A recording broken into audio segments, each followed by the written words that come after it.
It is the S in ESG. So what is social sustainability?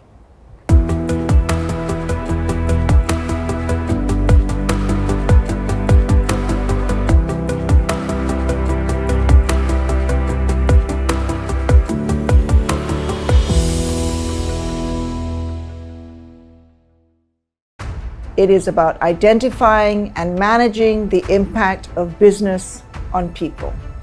And who are these people impacted by business? Government, industry, communities, business partners, suppliers, consumers, employees, and yes, even the migrant labor we employ. And migrant labor is where we ought to begin. Now, businesses may show a healthy bottom line, but the question is, how are we treating our workforce in our desire for more money? For sustainable corporate success, companies must reconcile a healthy bottom line with how they treat human beings. Firstly, because it is the right thing to do, but also because our growing digital connectivity makes it much more difficult for corporations to get away with reckless treatment of workers in the way that they did in the past. Incidents of modern slavery abound in labor-intensive sectors, both in Malaysia and worldwide. For instance, in 2015, the Associated Press exposed human trafficking of enslaved fishermen.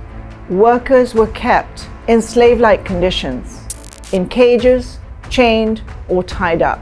Some were sold for money. Those who tried to escape were shot and tossed overboard.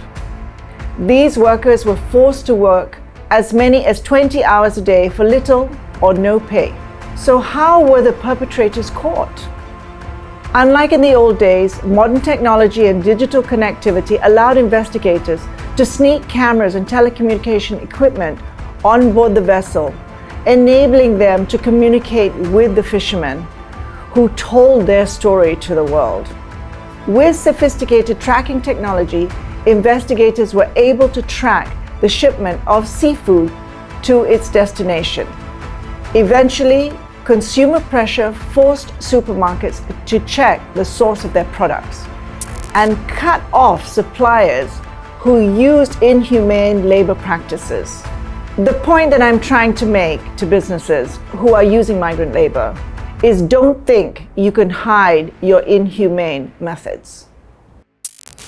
We Malaysians do not have to look too far to witness improper labor practices. A recent FMT investigation uncovered deplorable migrant living conditions right here in the heart of the Klang Valley. 30 workers from Bangladesh and Nepal were found to be housed in a shop lot, living in squalid conditions. In Malaysia, employers think that laws setting minimum living standards for workers are there to be ignored. Many are prepared to set aside humanity and compassion, all in the name of greed. But things are changing rapidly.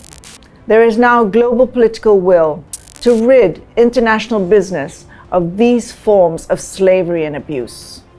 Border control agencies such as the Customs and Border Protection conduct global audits to ensure a transparent supply chain, checking for compliance, social responsibility, and traceability.